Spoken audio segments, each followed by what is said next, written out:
Naam, sasa bila kupoteza muda tunaanza moja kwa moja kuweza kuangalia zile kampuni ambazo nimeziandaa, na hizi ni kampuni 12 ambazo zimefanya vizuri zaidi katika upande wa capital gain kwa kuangalia mwaka wa 2026 peke yake. Naibadilishe niwe na pointer hapa. Yeah. Yes. Kwa hiyo uchambuzi huu unakuwa umezingatia zaidi KPI kwa maana ya zile key performance indicator, lakini inajumuisha ripoti ama utendaji wa nusu mwaka kwa maana ya H1. Kwa hiyo ni katikati ya mwezi wa kwanza mpaka kufika mwezi wa sita tarehe 31. Kwa hiyo tutaenda kuangalia ni kampuni zipi ambazo zimepata capital gain kubwa zaidi katika soko la hisa Dar es Salaam. Moja kwa moja,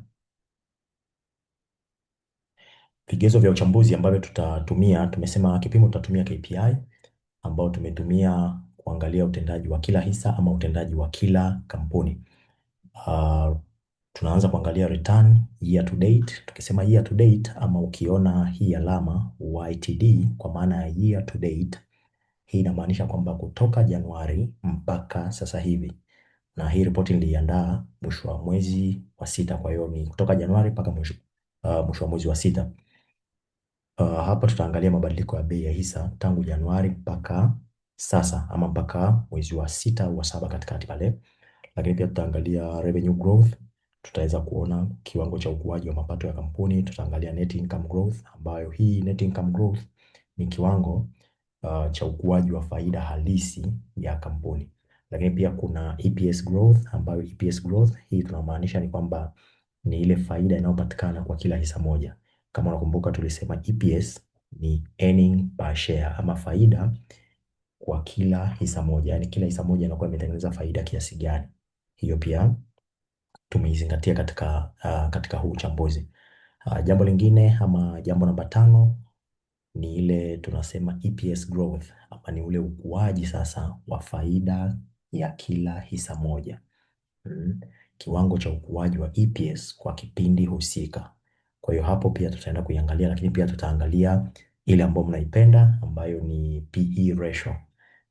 Price to earning ratio. Price to earning ratio, uwiano wa bei ya hisa kwa faida ya kila hisa. Kwa hiyo tutaenda pia kuona katika hizo kampuni 12 hayo mambo yote. Namba 7 tutaona pia PB ratio ama price to book ratio, ambayo ni uwiano wa bei ya hisa kwa thamani ya kitabuni ama ile book value. Kwa hiyo tutaangalia bei ya hisa na ile book value yake vinauwiana vipi. Hii ndio PB, kitu ambacho inaonyesha ama price to book ratio. Lakini mwisho kabisa nimeweka makadirio kwamba kama mtu angekuwa amewekeza shilingi milioni 10 ile mwisho wa mwezi, shilingi milioni 10 ile Januari mwaka huu 2026 mpaka kufika sasa hivi, je, alikuwa amepata return ya kiasi gani? Kwa hiyo hayo ni mambo ambayo tutaenda kuyaona katika kila kampuni kwa kampuni 12. Tunaanza na kampuni namba 12 ambayo tukiangalia namba 12 tunaona wako TCCL. TCCL hawa ni Tanga Cement. Tukiangalia imeonyesha ongezeko la bei ama ile capital gain ya 32.92% tangu mwanzo wa mwaka huu. Kwa hiyo utaona tangu mwanzo wa mwaka imeleta return ya almost 34%. Tukiangalia kwa mfano ule, kama mtu amewekeza shilingi milioni 10, thamani ya uwekezaji kwa siku ya leo ingekuwa ni shilingi milioni 13,292. Faida ambayo ingekuwa imetengenezwa ama faida ambayo ingekuwa imepatikana ni shilingi milioni 3,292. Kwa hiyo tutaangalia hii ndio kampuni namba 12 kati ya zile 12, lakini unaona kabisa kwamba return yake ni 32%. Ni kubwa kuliko return ya bondi yoyote ambayo ipo sokoni. Sio bondi ya miaka 20, sio miaka 25. Hakuna bondi ambayo inakupa return kubwa kiasi hichi. Zingatia hii ni ndani ya miezi 6 pekee, miezi 6 ya mwanzo ya mwaka huu. Lakini tukiangalia revenue growth tunaona imepanda kwa 39.8, almost 40%. ila tukiangalia EPS ni 65.25, lakini tukiangalia PE ratio iko kwenye 49.04, lakini price to book ratio ni 0.9. Sasa hii PB ratio hapa, hii PE ratio tunaona kwamba iko juu ukiangalia na vile ambavyo tumezoea, na sababu ya kuwa juu hivi inaweza ikawa sababu ya kuwa juu hivi, tukumbuke kwamba hii kampuni ilikuwa inapitia changamoto kipindi cha nyuma, na mpaka ikapelekea kuuzwa, na mpaka sasa hivi imeanza ni kama inaanza upya. Kwa hiyo ndio maana utaona bado PE ratio bado ziko juu, EPS growth bado imeshindwa kuipata, kwa sababu hapo nyuma kidogo ilikuwa ina changamoto. Lakini so far ukiangalia revenue growth, lakini pia ukija ukiangalia EPS tayari ipo, ukiangalia PB inakuonyesha picha fulani, ukija ukiangalia PE ipo juu, lakini tunaamini kulingana na utendaji na muda vile unazidi kwenda izidi kuja chini, kiwango ambacho wote tunakisubiri. Cha kuzingatia ni kwamba tunaona return ni 32.92. Tuangalie namba 11. Namba 11 tunaona wako Jubilee Holdings. Hii ni cross listed company ambayo imelistiwa Kenya, lakini primary lakini secondary listed iko pia Tanzania. Hawa wana deal na masuala ya bima. Tunaona kwamba imeweza kupata ongezeko la 39.3, na kama mtu angekuwa amewekeza milioni 10 Januari, sasa hivi angekuwa na milioni 13.9, ambao angekuwa na faida ya milioni 3.9 ama milioni 3,900,000. Revenue growth imeongezeka kwa 37, almost 38, lakini net income growth na yenyewe pia tunaona imekuwa kwa 27. Hii ni kama 28. EPS ni 1510. Hii ni kwa fedha ya Tanzania, lakini pia ukija ukiangalia EPS growth tunaona imekuwa kwa 27.63, imekuwa kwa zaidi ya robo. Lakini pia ukiangalia PE tunaona ina PE ya 5.10. Hii ni miongoni mwa PE ambazo ni ndogo zaidi katika orodha ya makampuni ambayo tumeangalia. Na ukija ukiangalia upande wa price to book ama uwiano wa bei pamoja na thamani kwenye vitabu tunaona ni 0.5. Hii ni sawa na kusema kwamba kila shilingi 100 kila thamani ni sawa na kusema kwamba kitu chenye thamani ya shilingi 100 soko linatuuzia kwa shilingi 53. Kwa hiyo hapa tunaweza tukaona kwamba kuna discount. Kwa hiyo hii ni kampuni yetu namba 12. Unaona kabisa kwamba PB yake iko chini, PE bado pia ni nzuri, lakini ukiangalia EPS nayo inafanya vizuri. Net income growth iko sawa, lakini pia revenue growth na yenyewe unaona inafanya vizuri. Pia ukiangalia EPS unaona ukuaji upo wa kutosha. Hii ni Jubilee ambayo ni kampuni iliyoko primary listed Kenya, lakini imekuwa cross listed pia na Tanzania. Ukitaka kununua kampuni za namna hii unaweza kuwasiliana na broker wako, atakupa mwongozo na atakuongoza namna gani nzuri ambayo unaweza kufanya ukaweza kuinunua. Namba 10 tunamkuta Toll. Sasa Toll wengi tunamjua, huyu ni Tanzania Oxygen Company Limited.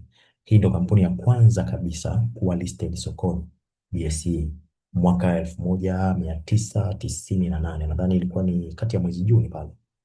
Kwa hiyo tukiangalia Toll tunaona yeye ameweza kuongeza 42.72 mwaka huu peke yake, ambayo huu ni ukuaji karibu 50%, lakini ndani ya miezi 6 ameweza kukua kwa 42%.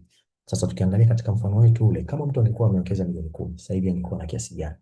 Angekuwa na milioni 14,272,000, ambayo ni sawa na faida ya milioni 4,272,000. Hii ndio sababu utaona kwamba kama unataka kukuza mtaji wako kwa haraka ama kukuza mtaji wako kwa kasi zaidi ama kwa wepesi zaidi, basi soko la hisa ni sehemu sahihi zaidi ukilinganisha na aina nyingine za uwekezaji. Sisemi kwamba aina nyingine ni mbaya, lakini tunaona return ambazo tunazipata kwenye hisa sio return ambazo zinaweza kupatikana kwenye masoko mengine. Hii return huwezi kuipata katika bond, huwezi kuipata katika mifuko, huwezi kuipata katika ETF, huwezi kuipata sehemu nyingine yoyote isipokuwa katika soko la hisa kupitia hisa moja moja kama hii. Kwa hiyo tukiangalia pia upande wa revenue growth tunaona ilikuwa kwa 25.9, Net income growth asilimia 28.45, lakini ukija katika upande wa EPS tunaona ni 60.53. EPS growth, ukuaji pale umeweza kuwa kwa asilimia 28.45.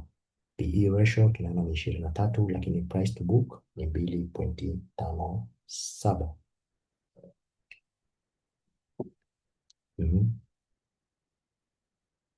Tunaenda tuone kampuni namba 9. Namba 9 tunakuta pia cross listed ambayo ni KCB. Hii ni Kenya Commercial Bank ambayo imeweza kushika nafasi ya 9 katika hii list yetu, na hawa wameleta return ya asilimia 48 ama 47.98. Kama ungekuwa umewekeza shilingi milioni 10, basi ungekuwa na milioni 14.79, lakini faida ingekuwa ni shilingi bilioni 4,700,000. Hii ni ndani ya miezi 6 peke yake. Niambie, ni uwekezaji gani unaweza ukakupa return ya namna hii? Hamna. Lakini ukija katika upande wa revenue growth tunaona kabisa kwamba ukuaji wake imepata ukuaji wa asilimia 1.11, ongezeko lile la mapato. Lakini ukija katika upande wa net income au faida au ile net profit imeongezeka kwa asilimia 14. Lakini ukija katika EPS ni shilingi 421.47.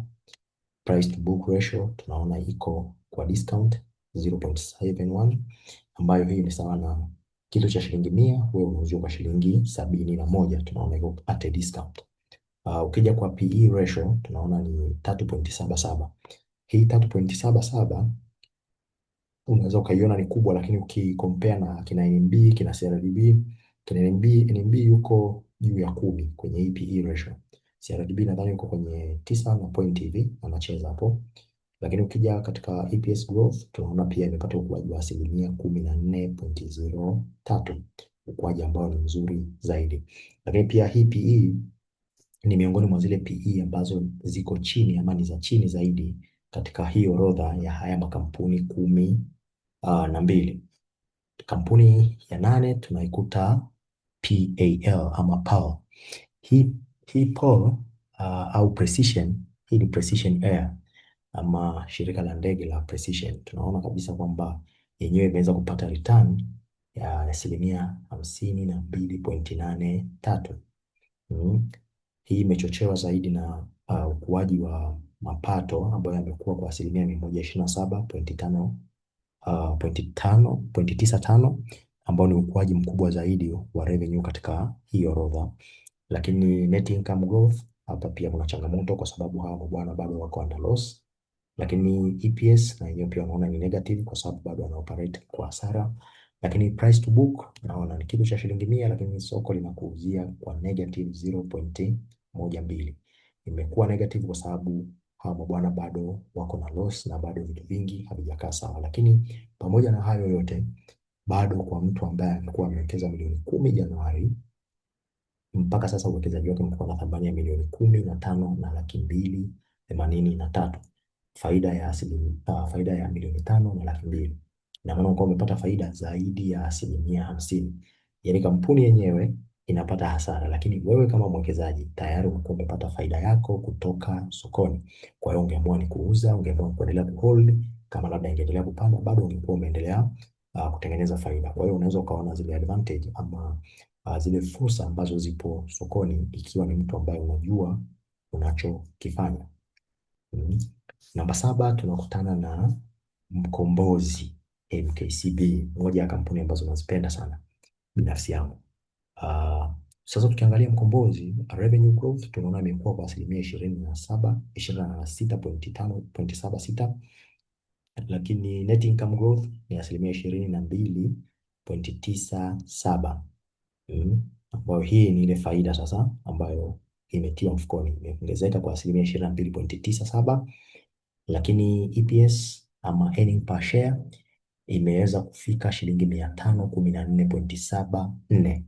Lakini EPS growth ilipata ukuaji ambao sio mkubwa sana, ni asilimia 2.65, na hii inatokana zaidi na expansion ambao wanaifanya, kwa sababu sasa hivi unaona kidogo wako wako aggressive kwenye kufungua matawi zaidi. Karibu kila mwezi unaona wanafungua branch mpya, wanafungua uh, matawi mapya, wanajaribu kufikia wateja wengi zaidi na zaidi. Lakini ukija kwenye upande wa PE tunaona iko 8.08 ambayo ni ya kawaida kwa mabenki. Ukilinganisha na benki zetu kubwa, hawa kidogo wako chini. Lakini katika upande wa PB pia ni 1.87 ambayo pia ukilinganisha na mabenki mengine bado pia tunaona Mkombozi yupo chini. Lakini kama ungekuwa umewekeza shilingi milioni 10 kutoka Januari mpaka sasa hivi ungekuwa na milioni 13, milioni 15,351,000 ambao ungekuwa umepata faida ya shilingi milioni 5,351,000. Hiyo ni kama tu ungekuwa umewekeza tu, hujafanya chochote. Na hapa hatujajumlisha gawio, kwa sababu pia wametoa gawio ama walitangaza gawio. Kwa hiyo unaweza ukaona faida zinazopatikana katika kuwekeza kwenye hisa. Namba 6 tunakutana na benki yangu ama tunakutana na Tembo mwenyewe. Tembo amepanda kwa asilimia 85.8 kutoka Januari mpaka sasa. Ambayo tukiangalia mapato yameongezeka kwa asilimia 21.36, lakini pia net income growth ama ile faida halisi iliweza kuongezeka kwa asilimia 27.47. Hii ni kubwa sana ukilinganisha ukubwa wa kampuni ama ukubwa wa benki yenyewe na kuweza kuongeza faida kwa asilimia 27. Hii ni zaidi ya robo. Robo ni asilimia 25. Hii imeenda juu kidogo zaidi, na maana ikiendelea kupata ukuaji wa faida kiasi hichi kwa miaka mitatu mfululizo, ni kwamba faida inakuwa imedouble kutoka namba iliyoko sasa hivi inakuwa mara mbili yake. Kwa hiyo gawio litatoka kutoka shilingi 90 litakuwa mara mbili yake, ambayo hapo tunazungumzia ni kama shilingi 180 kuelekea 200. Lakini tukiangalia katika upande wa EPS tunaona imefika 293.46 ambayo sio mbaya, japo bei zimekimbia zaidi, lakini sio mbaya. Ukuaji wa EPS ama ile faida kwa kila hisa ni asilimia 27, almost asilimia 28. Lakini PE ratio tunaona ni 9.27 ambayo niliwaambia pia mwanzo kwamba kidogo utaona kwa hizi benki kubwa yenyewe iko juu kwa sababu bei zimekimbia kidogo. Upande wa PB ama price to book ratio ni 2.30. Sorry, 2.32 ambayo ni sawa na kitu chenye thamani ya shilingi 1,000 soko linatuuzia shilingi 2,320. Kwa sababu gani? Kwa sababu kama kampuni ina potential, ukuaji ni mkubwa kiasi hichi, basi ni fair kuuziwa kwa bei ya juu kidogo ama kwa premium. Na kama ungekuwa umewekeza milioni 10 katika benki yangu au katika CRDB ungekuwa na thamani kiasi gani ule uwekezaji wako leo? Kama ungekuwa umewekeza milioni 10, basi leo uwekezaji wako ungekuwa na thamani ya shilingi milioni 18,580,000 ambao ungekuwa umetengeneza faida ya shilingi milioni 8,580,000. Sio hela nyingi, lakini inaweza ikawa ni hela nyingi kama utakuwa umepewa bila kuifanyia kazi yoyote. Hii ni pesa ambayo inatosha kulipa ada kwenye shule nyingi ambazo zipo Tanzania. Unaweza ukaitumia kulipia ada hata watoto wawili. Kwa hiyo wakati mwingine ni kufanya maamuzi sahihi ili uweze kufaidika na hili soko. Hili soko ni kwa ajili yetu. Kwa hiyo unaweza ukaangalia kama hivyo, utaona vile utaitumia hii taarifa ili iweze kukusaidia na mwisho wa siku na wewe uwe ni miongoni mwa wale ambao wananufaika na ukuaji wa haya makampuni. Tunaenda namba 5. Namba 5 hapa tunakutana na MCB au Mwalimu Commercial Bank. Sasa Mwalimu Commercial Bank nadhani sasa hivi ameshashuka sana kutoka huku ambako alikuwepo, lakini kwa sababu taarifa hizi tuliziandaa wakati ambao alikuwa yuko hapo, tutamchambua kwa hapo alipokuwepo. Na so tukiangalia alipata ukuaji kwa hii miezi 6, amepata ukuaji wa asilimia 92.39, na sababu kubwa ya MCB kupata ukuaji wa namna hii ni ile right issue ambayo alikuwa ametangaza. walikuwa wametangaza right issue ya ratio ya 1 to 3 ama 3 to 1. Kwa hiyo kama ulikuwa na hisa moja ulikuwa unapata haki ya kununua zingine tatu kwa bei ya shilingi 110.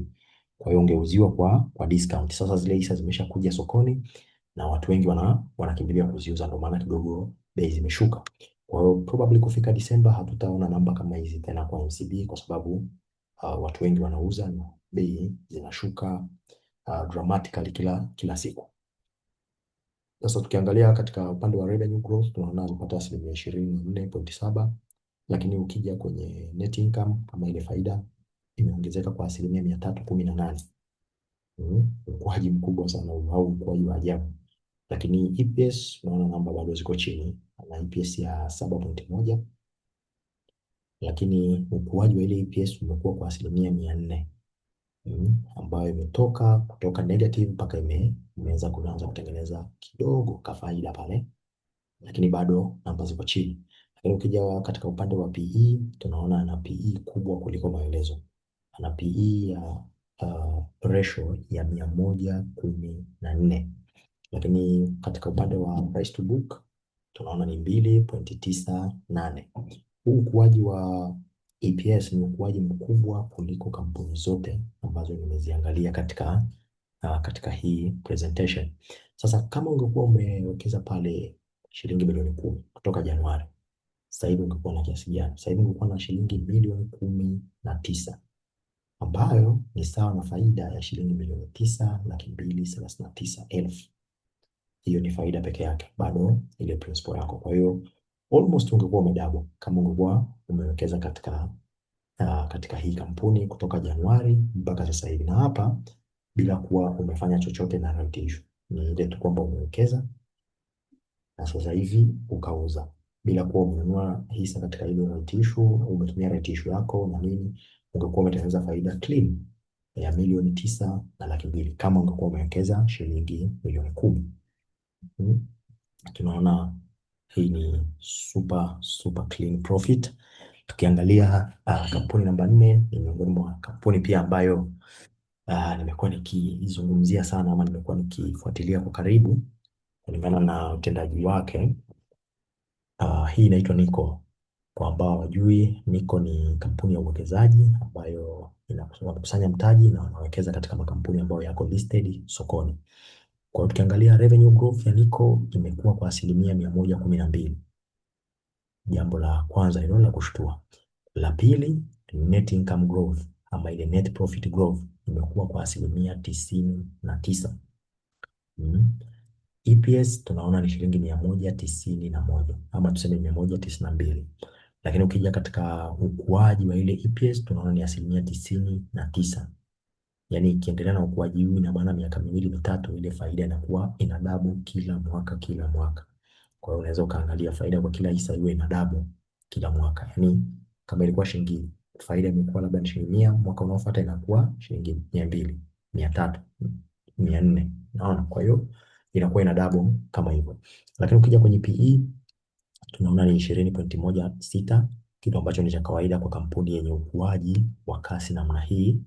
Hii PE ni ya kawaida kabisa, lakini jambo la kufurahisha zaidi, price to book ratio PB, tunaona yenyewe inauzwa kwa discount ya shilingi 67. Yani kila shilingi 100 sisi tunauziwa kwa discount ya shilingi 67. Sijui mnanielewa? Yani vocha ya shilingi 1,000 wewe unauziwa kwa shilingi 670. Utanunua au utaacha? Akili kichwani, basi utaangalia mwenyewe na mwisho utafanya maamuzi, utajua kwamba utanunua au utaacha. Lakini tukija katika upande wa faida, sehemu ambayo mimi naipenda zaidi, kama ungewekeza milioni 10 sasa hivi ungekuwa na shilingi milioni 20,372, sawa sawa na faida ya shilingi milioni 10,300,000. Hapo ni kama umewekeza kwa miezi 6 peke yake, tayari umekuwa umedouble ule uwekezaji wako na unapata hela kidogo pale kwa ajili ya kutolea. Mpaka hapo tumeziangalia kampuni 9 na tumeona hii ndio kampuni ambayo imepata ukuaji mkubwa zaidi kuliko zote. Unafikiri ni nani wako namba 3, 2 na namba 1? Basi twende tumuone namba 3, twende namba 2 na kisha tumalize na namba moja. Namba tatu tunakutana na mkongwe mwenyewe. Hii ndio benki ambayo ah, ni kubwa ama imekuwa ikifanya vizuri zaidi kutoka miaka ya nyuma mpaka sasa hivi. Tunakutana na NMB. NMB tunaona ukuaji wake, amepata ukuaji wa revenue au mapato wa 11.48, lakini pia ukuaji wa faida ni 13.65. EPS ama ile earning per share imefika shilingi 1517.44. EPS growth ama ukuaji wa faida kwa kila hisa imekuwa kwa 13.65. Price to earning ratio ndio ile nilikuwa nawaambia pale mwanzo, tunaona ya NMB iko 10.9 ama tunasema ni 11, lakini ukija kwa upande wa PB ama price to book ratio, bei ukilinganisha na thamani kwenye vitabu ya kila hisa ni 2.51. Yani kila shilingi 100 sisi tunainunua kwa shilingi 251. Mfano rahisi, vocha ya shilingi 1000 sisi tunauziwa ama sisi tunanunua kwa shilingi 2550, 2510.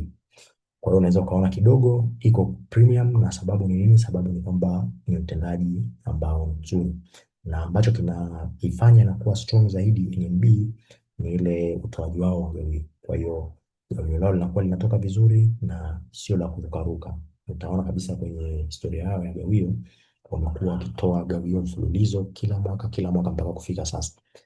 Mpaka sasa hivi tunaona wameleta return ya kiasi hicho. Sasa kama ungekuwa umewekeza milioni 10 Januari mpaka sasa hivi ungekuwa na shilingi milioni 20,465,000 sawasawa na faida ya shilingi milioni 10,465,000. Hiyo ni return ya 104.65. Sababu kubwa iliyochochea huu ukuaji ama hii return kupatikana ni baada ya NMB kutangaza kwamba watafanya share split, kwa sababu watu wengi wanataka share split ikifanyika, wanajua demand itaongezeka. Demand ikiongezeka, obvious bei itapanda. Kwa hiyo watu wakakimbilia mapema, wakaenda wakazinunua kwa wingi. Hivi tunavyoongea watu wamehold, wanasubiri split ifanyike ili bei ziweze kuappreciate ama ziweze kupanda kutoka pale ambapo zipo. Twende tukamwone namba mbili. Namba mbili tunakutana na DCB. Sasa DCB huyu yeye amepanda kwa 106.25 kutoka Januari mpaka leo. Unaweza ukaona ni asilimia nyingi sana, lakini amehitaji miezi 6 tu kuweza kupata ukuaji wa namna hii. Lakini tukija kuangalia katika upande wa fundamentals zake, tunaona mapato yameongezeka kwa 4%, lakini ukija kuangalia net income growth in fact haijapanda, imeshuka kwa 76%. EPS hamna kitu, EPS growth hakuna kitu. PE ratio muujiza huu. Ukiangalia PE ratio tunaona kwamba amepata PE ratio yake ni ya 740.8. Hii ni PE ratio ya juu kabisa ambazo nimewahi kupiga. Hii nadhani ndio ya juu kuliko zote. Lakini ukija kwenye price to book ana 2.8. Thamani pamoja na bei kidogo hazijaachana sana. Lakini pamoja na hayo yote, kama ungekuwa umetia milioni 10, sasa hivi ungekuwa na milioni 20.6, faida ya milioni 10.6. Kwa hiyo unaona kupitia soko, hata kama kampuni haifanyi vizuri, lakini wewe ukawa uko willing ku risk kiasi fulani cha fedha, tayari ulikuwa umetengeneza faida, tayari ulikuwa umedouble ule uwekezaji wako. Kwa hiyo haijalishi sana kama kampuni inafanya vizuri au la. Ukisha kuwa unawekeza na unaamini katika ule uwekezaji wako, unaweza ukahold mpaka pale ambapo kampuni ita turn around then ianze kukupa profit, au pale ambapo demand itakuwa kubwa kuliko supply, bei zitaanza kupanda na mwisho wa siku utajikuta umetengeneza faida. Sasa tumeshaona kampuni 11 na tunaenda kumalizia kampuni ya mwisho. Ni nani ambaye anaweza kawa namba moja? Vile unavyofikiri, nani anaweza kawa ameshika namba moja, ama nani anaweza kawa kinara wa ukuaji sokoni kwa miezi 6 ya kwanza pale DSE? Twende tumuone. tunakutana na Maendeleo Benki, MBP. Ukimwangalia MBP ndio hisa ambayo imekuwa zaidi kwa mwaka huu kutoka Januari mpaka sasa, amekuwa kwa asilimia 149. Yani mara moja na nusu ndani ya miezi sita, imekuwa kwa mara moja na nusu. Return kama hii kwenye bond utasubiri miaka 10 ndio uweze kupata return ya namna hii, lakini tunaona Maendeleo ameileta ndani ya miezi sita. Niambie, ni wapi unaweza ukawekeza bila wewe kufanya chochote ukapata return kubwa kiasi hichi? Hmm? Tuangalie namba zake. Ukija katika upande wa mapato, tunaona mapato yaliongezeka kwa asilimia 25, lakini faida ilipanda pia kwa asilimia 35. EPS nayo ilipanda, imefika 167.67. Lakini ukiangalia ukuaji wa EPS na ile kasi ya kupanda kwa faida kwa kila hisa imefika 16.04%. Tumepata ukuaji wa 2 digits. Lakini pia ukiangalia PE iko kwenye 11.8, lakini ukiangalia PB ama price to book ratio ni 2.2, kama tu benki zingine, haijaachana sana. Lakini sasa kama ungekuwa umewekeza milioni 10 Januari, leo ungekuwa na shilingi milioni 24.9. Faida ya shilingi milioni 14. Hii faida ya milioni 14 unaweza ukapata IST kabisa. Unaenda unanunua IST yako pale, basi na unaanza kuvimba mtaani. Lakini kumbe hakuna kitu kikubwa sana ulichokifanya isipokuwa ulinunua tu hisa za Maendeleo na ukazihold kwa miezi sita. Kwa hiyo kama ulikuwa na milioni 10, badala ya kwenda kununulia gari moja kwa moja, unaweza ukatia sokoni ukapata faida, ukachukua faida ukaenda kununua gari bado, lakini pia bado ukabaki na ule uwekezaji wako, ama ukabaki na ile milioni 10 yako ukafanya jambo lingine. Kwa hiyo huyu ndo kinara wa ukuaji kwa miezi sita ya kwanza ya mwaka 2026. Sasa tukipitia muhtasari ili tuweze kuona nani anafanya vizuri zaidi wapi, tunaona katika upande wa return. Ukiangalia upande wa return, namba moja tumetoka kumuona hapo sasa hivi ni Maendeleo, ambayo yeye ndo amepata return kubwa kuliko kampuni zingine zote. Kwa hiyo ametuletea return ya asilimia 149. Lakini ukuaji mkubwa wa mapato tumeona Precision amepata ukuaji wa asilimia 127 wa yale mapato yake. Lakini ukuaji wa EPS ambaye ni faida kwa kila hisa, tunaona MCB au Mwalimu amepata ukuaji wa asilimia 452. Hii ni asilimia kubwa sana ameipata. Lakini ukija kwenye PE ya chini, ambaye ana PE ya chini zaidi tunaona ni KCB. KCB ana PE ya 3.77. Lakini tukija mwenye PE ya juu kuliko wote tunamkuta DCB, ambaye DCB tumeona ni ana PE ratio ya 740. Kwa hiyo unaweza ukafanya hesabu zako ukaona EPS ya juu mwenye EPS kubwa kuliko wenzake tunaona yupo NMB. NMB amepata ile EPS shilingi 1517 ambayo ni ya juu kuliko kampuni zote. Lakini pia tukiziangalia sasa katika grafu moja ama katika picha moja, ili tuweze kuona nani ni nani, tunamuona kwamba Maendeleo na return yake yuko pale namba moja. Anayemfuata yuko DCB, yuko NMB, yuko Nicole. Naona vile ambavyo wako karibu hapa kidogo tu, mwingine anaweza akapita. Kwa hiyo unaweza kuona namba moja yuko mbali, lakini 2, 3, 4 wako karibu sana. Alafu ukija 5 na 6 pia wako karibu. Alafu ukija sasa hili kundi la mwisho na wako mbali kidogo, lakini wako hapo wanajaribu kupambana. Kwa hiyo hizi ripoti za robo ya kwanza na robo ya pili ya mwaka huu zinavyotoka huenda zikabadilisha huu msimamo hapa. Kwa hiyo tutapitia tena mwisho wa mwaka tuweze kuona nani amekaa wapi, ama tutapitia tena nadhani katikati ya mwezi wa 9 pale, ili tuweze kuona nani amekaa wapi. Huyu Tanga Cement amepata asilimia 32, lakini hii ni kubwa sana nimesema. kwa sababu bodi inayotoa asilimia kubwa kuliko zote inatoa asilimia 14, 15. Huyu unaweza ukaona 32 ama 33 ndani ya miezi 6 peke yake. Na kama ungekuwa umewekeza, basi namba zile nimeziweka hapa ili uweze kuona. Kwa maendeleo unakuwa na milioni 24, DCB milioni 20, NMB milioni 20, Eco milioni 20, MCB milioni 19, CRDB milioni 18, Mkombozi 15, Precision 15, KCB 15, TOA 14, Jubilee 13 na TCCL ama Tanga Cement pia 13. Kwa hiyo kufika hapo unaweza kupitia hizo kampuni 12 na nafikiri ukiangalia hapo unaweza ukaziona zote, na hii pengine inaweza ikawa ni msaada ama inaweza ikakupa mwanga zaidi ili uweze kuitumia katika uh, hatua ambazo unazichukua pale ambapo unakuwa unawekeza. Kwa hiyo usisahau